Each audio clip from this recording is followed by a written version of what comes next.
सेवा सदन। उपन्यास मुंशी प्रेमचंद। भाग 50। सदन सिंह का विवाह संस्कार हो गया। झोंपड़ा खूब सजाया गया था। वही मंडप का काम दे रहा था, लेकिन कोई भीड़ भाड़ न थी। पद्म सिंह उस दिन घर चले गए और मदन सिंह से सब समाचार कहा। वो ये सुनते ही आग हो गए। बोले, मैं उस छोकरे का सिर काट लूंगा, वो अपने को समझता क्या है। भाभी ने कहा, मैं आज ही जाती हूं, उसे समझाकर अपने साथ लेवा लाऊंगी। अभी नादान लड़का है, उस कुटनी सुमन की बातों में आ गया है। मेरा कहना वो कभी न टालेगा। लेकिन मदन सिंह ने भामा को डांटा और धमकाकर कहा, अगर तुमने उधर जाने का नाम लिया तो मैं अपना और तुम्हारा गला एक साथ घोंट दूंगा। वो आग में कूदता है, कूदने दो। ऐसा दूध पीता नादान बच्चा नहीं। ये सब उसकी जिद है। बच्चों को भीख मंगाकर न छोड़ूं तो कहना। सोचते होंगे दादा मर जाएंगे तो आनंद करूंगा। मुंह धो रखें, ये कोई मौरूमी जायदाद नहीं है, ये मेरी अपनी कमाई है। सब की सब कृष्णापर्ण कर दूंगा। एक फूटी कौड़ी तो मिलेगी नहीं। गांव में चारों ओर बदकहाव होने लगा। लाला बैजनाथ को निश्चय हो गया कि संसार से धर्म उठ गया।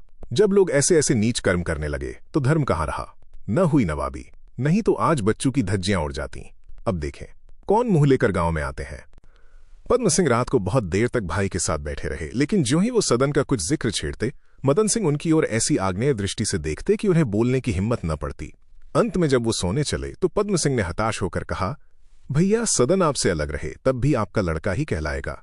वो जो कुछ नेक बद करेगा उसकी बदनामी हम सब पर आएगी। जो लोग इस अवस्था को भली भांति जानते हैं वो चाहे हम लोगों को निर्दोष समझें, लेकिन जनता सदन में और हमें कोई भेद नहीं कर सकती, तो इससे क्या फायदा कि सांप भी न मरे और लाठी भी टूट जाए। एक और दो बुराइयां हैं, बदनामी भी होती है और लड़का भी हाथ से जाता है। दूसरी ओर एक ही बुराई है, बदनामी होगी लेकिन लड़का अपने हाथ में रहेगा। इसलिए मुझे तो यही उचित जान पड़ता है कि हम लोग सदन को समझाएं, और यदि वो किसी तरह न माने तो। मदन सिंह ने बात काटकर कहा, तो उस चुड़ैल से उसका विवाह ठान दें। क्यों, यही न कहना चाहते हो? ये मुझसे न होगा। एक बार नहीं, 1000 बार नहीं। ये कहकर वो चुप हो गए। एक क्षण के बाद पद्म सिंह को लांछित कर बोले, आश्चर्य ये है कि ये सब तुम्हारे सामने हुआ और तुम्हें जरा भी खबर न हुई। उसने नाव ली, झोंपड़ा बनाया, दोनों चुड़ैलों से साठ गांठ की, और तुम आंखें बंद किए बैठे रहे। मैंने तो उसे तुम्हारे ही भरोसे भेजा था। ये क्या जानता था कि तुम कान में तेल डाले बैठे रहते हो। अगर तुमने जरा भी चतुराई से काम लिया होता तो ये नौबत न आती। तुमने इन बातों की सूचना तक मुझे न दी, नहीं तो मैं स्वयं जाकर उसे किसी उपाय से बचा लाता। अब जब सारी गोटियां पिट गईं, सारा खेल बिगड़ गया, तो चले हो वहां से मुझसे सलाह लेने। मैं साफ साफ कहता हूं कि तुम्हारी आनाकानी से मुझे तुम्हारे ऊपर भी संदेह होता है। तुमने जानबूझकर उसे आग में गिरने दिया।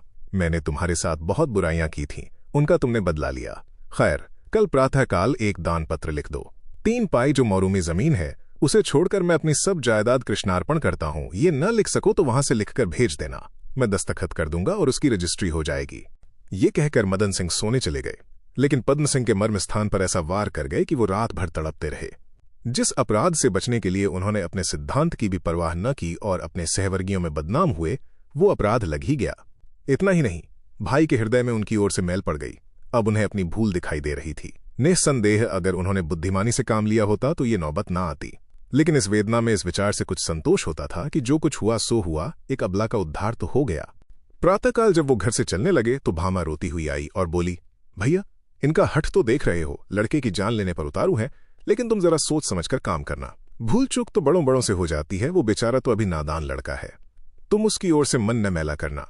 उसे किसी की टेढ़ी निगाह भी सहन नहीं है। ऐसा न हो कहीं देश विदेश की राह ले, मैं तो कहीं की न रहूं। उसकी सुध लेते रहना, खाने पीने की तकलीफ न होने पाए। यहां रहता था तो एक भैंस का दूध पी जाता था। उसे दाल में घी अच्छा नहीं लगता, लेकिन मैं उससे छिपाकर लौंदे के लौंदे दाल में डाल देती थी। अब इतना सेवा जतन कौन करेगा, न जाने बेचारा कैसे होगा। यहाँ घर पर कोई खाने वाला नहीं, वहां वो इन्हीं चीजों के लिए तरसता होगा। क्यों भैया, क्या अपने हाथ से नाव चलाता है? पद्म सिंह बोले, नहीं, 2 मल्लाह रख लिए हैं। भामा बोली, तब भी दिन भर दौड़ धूप तो करनी ही पड़ती होगी। मजूर बिना देखे भाले थोड़ी ही काम करते हैं। मेरा तो यहाँ कुछ बस नहीं है, उसे तुम्हें सौंपती हूँ। उसे अनाथ समझकर खोज खबर लेते रहना। मेरा रोआ रोआ तुम्हें आशीर्वाद देगा। अब की कार्तिक स्नान में मैं उसे जरूर देखने जाऊंगी। कह देना तुम्हारी अम्मा तुम्हें बहुत याद करती थीं, बहुत रोती थीं।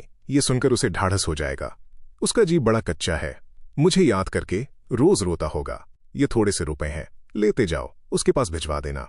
पद्म सिंह बोले, इसकी क्या जरूरत है, मैं तो वहां हूं ही, मेरे देखते उसे किसी बात की तकलीफ न होने पाएगी। भामा बोली, नहीं भैया, लेते जाओ, क्या हुआ? इस हांडी में थोड़ा सा घी है, ये भी भिजवा देना। बाजारू घी घर के घी को कहाँ पाता है, न वो सुगंध है न वो स्वाद। उसे अमावट की चटनी बहुत अच्छी लगती है, मैं थोड़ी सी अमावट भी रखे देती हूँ।